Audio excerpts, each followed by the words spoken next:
الرحمن الرحيم. العودة إلى الطبيعة. هنجيب كيلو دهن وهنقطعه حتت صغيرة. عايزة تغسليه كان بها، مش عايزة بس لازم لو انت هتغسليه لازم يتصفى حدود ساعتين.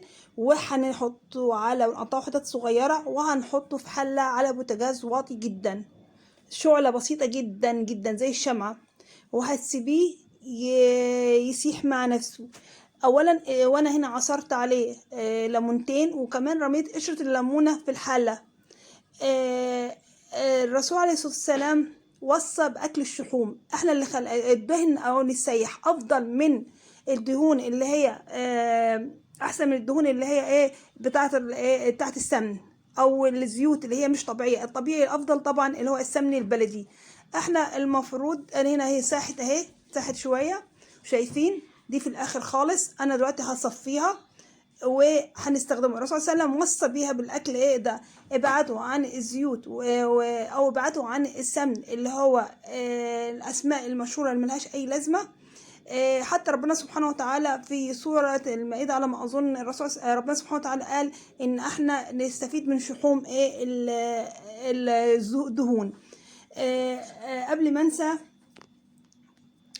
دي هنا كمان بعد ما خلصت انا هضيف عليه زيت حتى زيت تومين، مش زيت اي حاجه، زيت رخيص. ارجوكم ادعموني واشتركوا واعملوا نشر للقناه، واريد اسمع تعليقاتكم وايه اللي غلط وايه الكويس وايه المطلوب مني انا اعمله، وانا تحت امركم. هنا بقى انا هصفي هنا. بصوا حضرتك، هو بس انا سبته كده لغايه ما نشف خالص، انا بحبه بالشكل ده.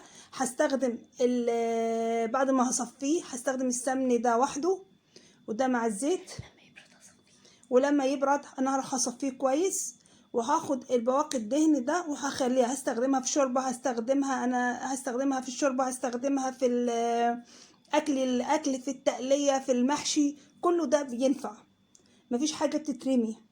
شايفين ادي بصفيه هيطلع. طبعا انا حطيت عليه هو حدود برطمان زي ده كيلو، وحطيت عليه ازازه زيت كيلو تاني لتر، وهصفيه وهيشتغل بيه لمده شهرين 3 حسب استهلاكك.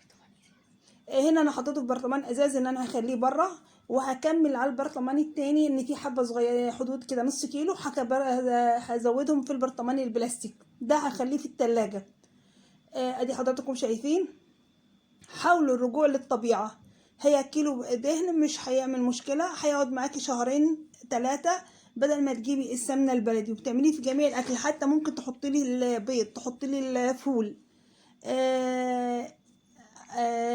شايفين اهو بيتصفى. يا ريت تديني اعجاب، تعليق، اشتراك. السلام عليكم.